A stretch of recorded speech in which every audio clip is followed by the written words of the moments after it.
going to go to new game. All right. Okay. Get right into it with Jared versus Stebing. Oh, boy. All right. Our hero here on the right, American hero versus This is European hero. in Boston, you know. Yeah. This is it. It's 1776. Yeah. And Stebo with the turn 1 library. Looks like he's playing the deck. I saw a book in there. And Jared is playing Arabian Aggro. Well, they both have quite pretty nasty starts there. I mean, Taiga, Curd Ape, there's nothing more old school than that. No. I mean, Taiga Curd Ape is probably one of the most satisfying openings that you can play in any version of Magic the Gathering. Agreed. Wow. All right. Come on, Jared. Let's see if Jared can do it. Nailed it. Wow. Okay, so he's pretty far ahead here now because he's got 4 power on the board. He's ahead of a land. Lotus off the top. What does he have to pair? I don't know, but he can Balance? do any. He can do Balance? Yeah, he can do anything with it. Yeah. He already had the black mana. I think he has 2 books in there. It's tough. $2 is tough. It's kind of a mulligan, right? Yeah, it's already a mulligan if you keep that. But you know, if he likes those other cards, he had library. I think you keep anything reasonable with turn 1 library. Yeah, agreed. Especially on the draw. It's such a feel bad for the other player to be like, oh, I'm playing against 4 extra cards this game. Most decks have 2 answers to that play, which is Strip Mine and Chaos Orb, and Jared had the Chaos Orb. Yeah, there's a DT in there too. I think I just saw. Okay. So that's interesting. He's probably thinking about what do I DT for. Yep. Usually when people tank, that is what they're tanking for, right? Yeah. Like there's not many other reasons to tank in old school. Yeah, I mean, I think if you know you're going to cast it, like I often will just kind of I'm like definitely casting Tutor here if I'm Stebo, and then you'd look through your deck. You know kind of what you're going to get, but you like go look at the cards and make sure. Yeah. I mean, if it's true that he has a DT and a Lotus and a land, presumably, he could go get Moat or Abyss if he has those in his deck. Which usually these decks always have one of those two, right? Not always main deck. Recently, there's been some versions of the deck that play the Abyss exclusively in the sideboard. Oh, and then I guess we'll the see. Moats are usually sideboard because your main deck win con is usually just factory. Yeah. Okay. Maybe Fireball, but. But yeah, you Let's see. He's got balance too. I mean, I think balance is a strong possibility But here. Jared has 2 cards in hand. He missed his land drop last turn. That's true. He does. I don't know how many. Stebo has how many cards? 4, 5. Lots. He already went up. He went up to 8 last turn. Oh right, with the library. With the library. No, so he drew. And he went up to. He played 8, the library. And then he played. He played he's library. down to 6. And he drew up to 7. Yeah, and he played library, and then he drew a card. And so he played had a Mox, I think. Yeah, right. So I think he was on 7 after his draw step here. Okay. And he's still be on 7. Okay. So this is. So this is going to be actually Abyss. This is where the Wrath of God would do the job here. Yeah. He's going to flip up Abyss. the Abyss. Right here. Abyss is pretty good here. Oh, interesting. Maybe you're right. Wow. Okay. So he's got 2 blue floating and a colorless. He just drew 2 books. So if he had 2 books in his hand before, now he has 4 books. 4 books. That's a lot of books. Yeah, I just run one out there here. If it gets shattered or crumbled, who cares? I mean, in this board, you wouldn't do that, right? You'd go straight after that Soul Ring. That's true, actually. Yeah, you're right. And so he's laid a land. Okay, there's a swords. Don't know if he has So white mana. What else would Jared have in hand that he's not playing? Oh, there we go. So okay. See, why tutor for the Abyss when you can just tutor for Ancestral and draw the Abyss? Yeah. Obviously. Why wouldn't he have done that last turn? Did he draw I think off the top? He must have drawn the Abyss that turn. That was a much better play in that last turn than he didn't have a black mana floating. He had cracked the Lotus for blue to cast his Ancestral. He could have cracked it for black if he was getting the Abyss. But he may have Ancestral into the Abyss too. Yeah, sure. I don't think he had the Abyss line open until now. But that one's a dib. Jared has these extremely sweet genie altars on his dibs.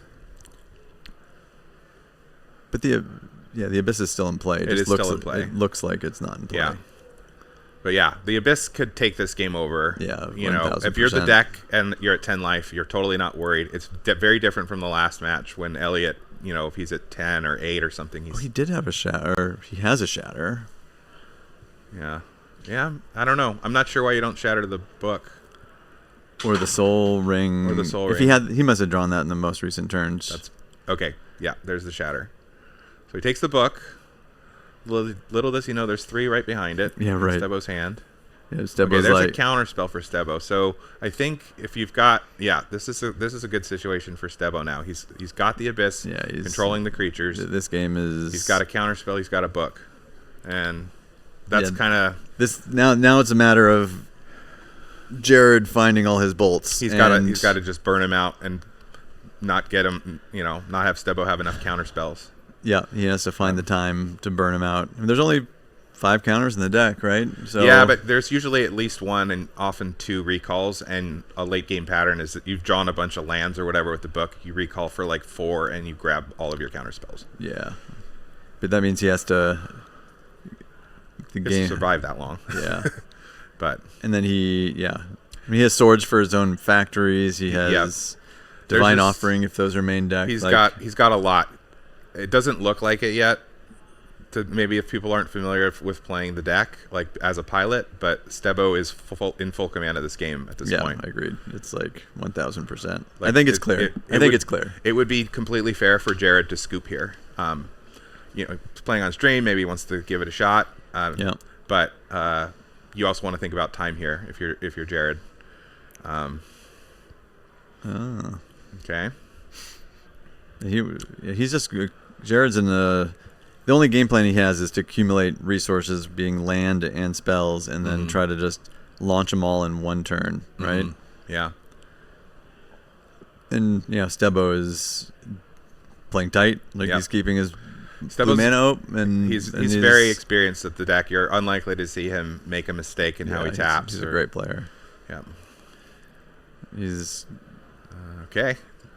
He's just not just remove the ability to cast. You know, that's 1 less red mana source. Yep. And the deck is about these incremental advantages and just taking little edges where you can. Yeah, you don't often see the deck trade down on mana like that, but at this point, he's so far up on resources. Yep. And he still has enough mana to do things like use his book. Okay, now I think Stebo's got to counter this. Why not Brain Geyser for 3? Is that just he's going to draw first. Okay, just see what he gets, and then I think you have to counter this. And then Jared left 1 red open. I don't think he had any main deck red blast, but like that's a thing people are starting to do. Yeah. Oh man. But yeah, Stebo here. Stebo's well in swords, command. Yep. Take out the thing that. He's no orb flip there either. Just use the swords. Yeah, keep the versatile removal. Gratuitous at this point. And he could start attacking with the factory here. You know, maybe Jared's representing Bolt. Maybe Stebo doesn't want to have to spend a counter spell on it. You know, eventually what you also want to do is just get to Mind Twist, and then you just eat their hand, and then that's it. They're trying to accumulate resources, and not going to let you. And he's drawing 2 cards for every Jared's 1 now. He has infinite mana. And he has there's his Mind Twist. Does he do that now? Yeah, I think you do it now. You want to, if you're the deck player, you also want to think about time, and you want to make sure that you have enough time to win in 3 if you need to. So going to time, and you probably practice orb flips double time when you're playing. Oh, that's a flash counter. Counter target instant or interrupt. For a colorless and a blue. Yeah, it seems saucy. Yeah, but good card. Yeah, it seems like a Reb replacement for the mirror. Right. And sometimes you do want, like you can playing the deck. It feels like you want a 6th counter spell. Yeah, I've seen a lot of different cards. The Reb is one example of doing that. The flash counter, people will run Power Sync. I've seen Spell Blast. Nothing's as good as the old tried and true counter spell, but it's just helpful to have the insurance sometimes. Come on, Jared. What are you doing, buddy? All right, mana. Make a mana. Draw an extra card. Draw, go. And Jared he got Mind Twisted, right? That resolved. So if I'm Stebo here, I'm just starting to send the factories. Yeah. That's the turn? That's the turn. Look at you. What did you play today? I played the deck. Yeah. But I went 1 and 3, so don't listen to me. Well. No, I played good opponents. They, it's always nice to play opponents with, good skills, good decks. Ever you lose with a deck, do people feel especially proud? They do. When they're they like, should. You're the bad guy. I'm the bad guy. You're the bad guy. I beat the bad guy. That's right. Therefore, check out my cape, everybody. Right. Yeah. Yep. I'm the hero here. And it's fun. I mean, people complain about the deck, but I find it on both sides, whether I'm playing the deck or I'm playing against the deck as something other than the deck. Just the games are really, there's a lot of decisions you have to make. There's a lot of thinking. There's a lot of maneuvering. It's not, when two aggro decks play against each other, sometimes it's just about who can cast the most power and who gets the most bolts and, who gets their dibs to land first or whatever. Yep. But with the deck, you can lose quickly. Like, that happens. But, like, if you don't lose quickly, then it means, and you don't have your own broken start, that's like, Mind Twist for 5 on turn 1 or something. You have to find those incremental advantages and build them up over the game. Yep. Okay, there's some sideboard action here. Does the deck usually have City in the bottle? I think I just saw 2 cities. It's not usually played because you have typically 4 City of Brass and a Library of Alexandria. Yeah, so it's too much. That's too much. Too much self-hate. Yeah. Okay. But, you can make a case for it. It does, if you think that you're going to be seeing a lot of dibs, Ernies, whatever, that kind of stuff. Sinbad. It's not even clear it would be. I mean, it's good against Jared's deck, but it's not clear it's like the thing you want to be doing. Yeah. I'm not sure because he's got bolts too, and I would rather put in the bolts to just shoot, because you can shoot the pixies, you can shoot the Curd Apes. You don't need to try to bottle and 2 for 1 Jared, but now you can't play City of Brass, which is. You want to be able to cast Regrowth. You want to be able to cast Demonic Tutor. If you cut yourself off the City of Brass, that makes it hard. Yeah. Yep. So. Yeah, and I guess this would be the only time where you could think about doing that, because it just kind of solos Arabian Aggro so quickly. There's some Ivory Towers. You keep seeing this. Like whenever people sideboard. There's so many good sideboard cards in old school. Yeah. Disenchant, Divine Offering, Crumble. I know I saw Shatterstorm that Jared was I think it was Shatterstorm. Yeah. Like Energy Flux. There's so many things that you can bring in, and they're all conceptually Reb is good against the deck. Mm-hmm. But at some point, you're a mid-range. You just made your aggro deck into a mid-range deck. And right. The thing you never want to do in a control mirror or against a control deck is become a mid-range deck. Aggro. Ooh. Do you see what's there in Stebo's hand? What is it? There's a shark in there. Stebo won a shark in one of the Italian sharks. So he is a shark holder playing to only be allowed to use 13 cards in his sideboard for the rest of his life. Yep. But yeah. So it was the aggro beats control stereotypically. Uh-huh. And then control beats mid-range, right? And mid-range beats aggro, right? Yeah. So that's the challenge when you're sideboarding in a Arabian Aggro type of deck is you have so many good options. But if you start to cut your threats, then you gotta. You start thinking too much about, I need to be able to reb his counter spell if he counters my thing. It's like, no, if that reb is just more damage, that's fine. Yeah, exactly. Yeah. You have to figure out he needs to have another killer start like he just did, and I mean his start was great. I think Stebo he had also a great start. He had a great start. Library. Which one do you like better? Library, Mox, Soul Ring, or do you like Taiga, Curd Ape, and then Mox, Argothian Pixie? I think anything if you can Library turn 1 and stay on 7 cards. Yeah, that's hard to say no to that. Yeah, but Jared's opener there is just so much fun.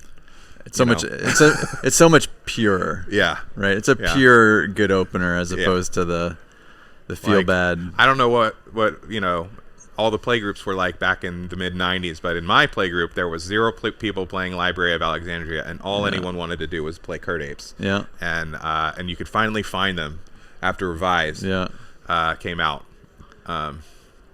Anyway, here's the Ivory Tower for Stebo, which is it is going to be, you know, if Jared's not fast enough here, that thing is basically a pseudo counter spell for a lightning bolt. Yeah, every turn. And it's almost the thing you don't want to, the thing less than turn 1 library. Oh, now this is a lot. So Stebo can be in a position here where, you know, Jared could have attack like this every turn and make no progress. Yeah. Yeah, brutal. And Stebo had, there's a lot of gas. He's got a Red Blast, it looks like there. I saw a Brain Geyser in there, so... The Red Blast? What's he in Red Blasting for? I mean, Jared's in there with a Time Twister in his hand, so... Yeah. He looks like a smart one. It's maybe, you know... You could trim... Sometimes I'll trim, like, a counter spell for, like, a Blast. I don't know if this is the matchup you do that. Yeah. But it's just a more efficient... If you know that you're probably countering a blue spell, then Reb just becomes a more efficient way to do it. Yeah, sure. He's not hitting his land drops, which is good for Jared. Yeah. I wouldn't be surprised if this is just a Tundra or something. I think I'd just get Ancestral here. He already did. Oh, he did already. He did turn 1. He turned 1'd it. Yeah, then... Yeah, there it is. Yeah. He got the Tundra. Yeah, just get the mana. I didn't even play the deck today. You just get your colors online. Yeah. And he's got, I think there was a regrowth. Maybe he gets City of Brass here. Yeah, because he has a regrowth, and you're going to want to regrow the Ancestral. Yep. So that makes you, and you're going to gain 75 life. Yep. Like, this is not a situation where you care that you're tapping City of Brass. So yep. Jared, again, this is one of those situations. You know, we know what's in Stebo's hand. Jared doesn't. Yeah. But this game is slipping away from him.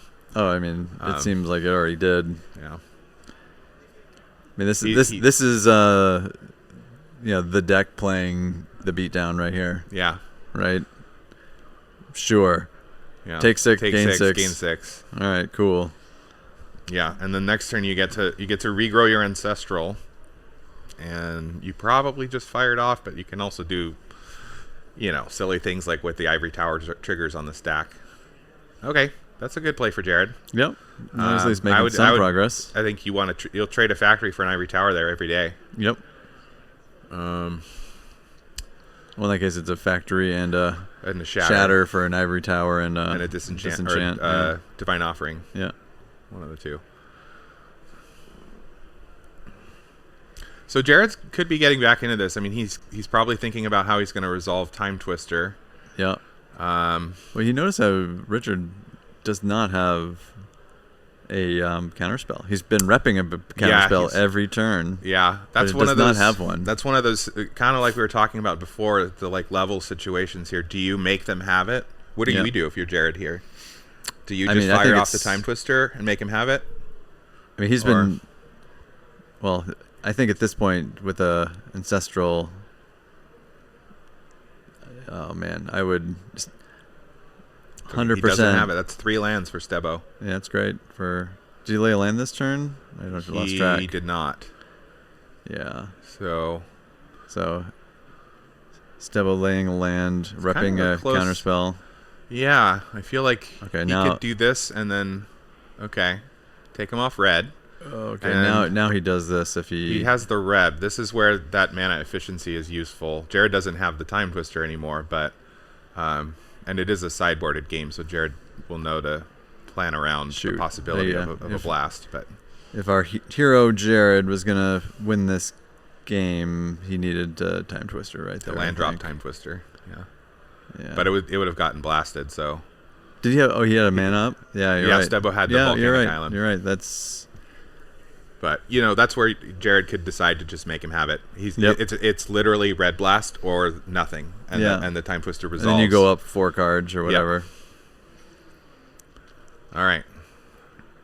Stebo tapping out here for the Abyss, which is good, but it does give Jared a little. What are the answers from red, green, blue for the Abyss? The sideboard concordant crossroads. Yeah, okay. Via the Enchant World rule.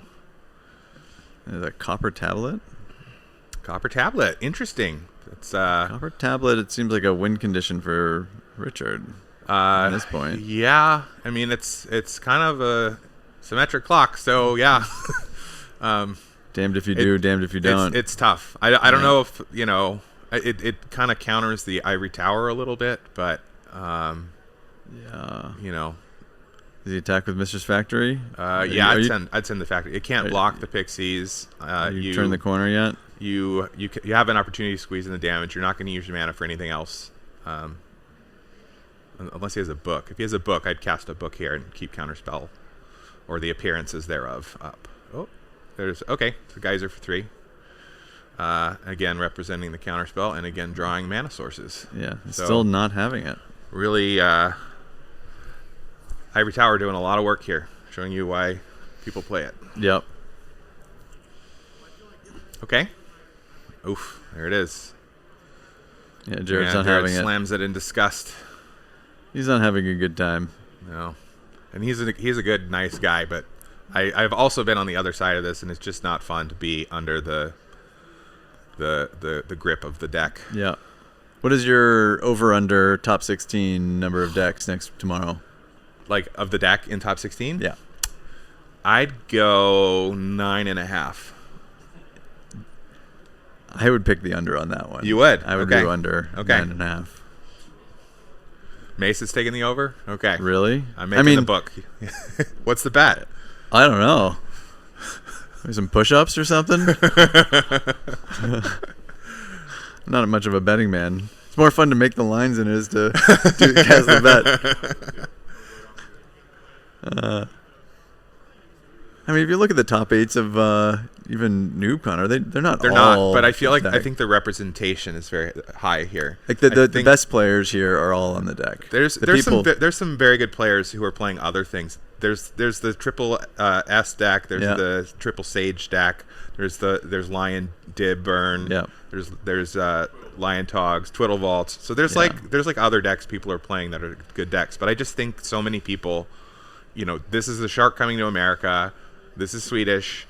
The best deck is the deck. Yep. And it's not even disputed, right? Yeah. Or contested. Not in Swedish. It's not. Yeah. It's just that there's decks with good matchups against it. They just have worse matchups against other stuff. Yep. So there could the be a few. ATOG deck is a decent matchup, right? For the ATOG. For the ATOG, yes, it's a good matchup. So you could see, if a few ATOG players say get sort of rise to like the 4-0 bracket, 5-0 bracket. The winners bracket. They start playing against a lot of copies of the deck, and then they're favored. So you could have some ATOG or some deck predators also that keep the number down in the top 16. Yep. But anyway, Stebo's just on the factory plan here, doing an extra point per turn thanks to the copper tablet. Yeah, but. And Jared's back up to 3 mana, but now he's got a full grip. So. Yeah, Jared's not having a good time. Look at that. Yeah. Someone buy that man a beer. Yeah. This looks like 3 a.m. and kid just woke up crying in the other room. Yeah. Sort of look. Yep. And Stebo, it's just like, I'm not mad, but man, I don't feel good about this right now. Stebo is a fast player of the deck, and he's a respectful guy. So, he's doing his best here to try and Jared can just scoop here. Okay. Same blast, sure. Yeah. I don't care. That's just insult to injury. Yeah. Yeah. Just Jared can scoop, but maybe he wants to put a show on for the stream. Is that a show though? Some people like watching the deck grind things into dust and crush people's hopes and dreams. I'm a controls mage, but this isn't even fun for me. Yeah, I would have conceded many moons ago. Yeah. Mana drain on the copper tablet. This just tells you if you're Jared, Stebo has everything. Do you lay out your cards when you play the deck like this? Or are you a little bit neater with your lands? It ends up being kind of all over the place. What I usually do, because you There's a fireball for lethal, so that's it. It's tough to keep them laid out neatly because you rearrange them so much and you tap different combinations to make different things, and you also don't want to telegraph things like what mana you're going to use for using your book, you know. And so it's tough. You just end up tapping. You have so many mana sources, you tap them in so many different ways that they just kind of get messed up. So I try to It's not like you have creatures either, too. No. So the whole battle zone in the front is like empty, so that might as well be lands. The thing I usually try to do is if I have factories, I put those in the front as if they were creatures. Yep. If I have enough stuff. If I have like 3 lands, then I don't. But and then if I have books, those go in the front as if they were creatures.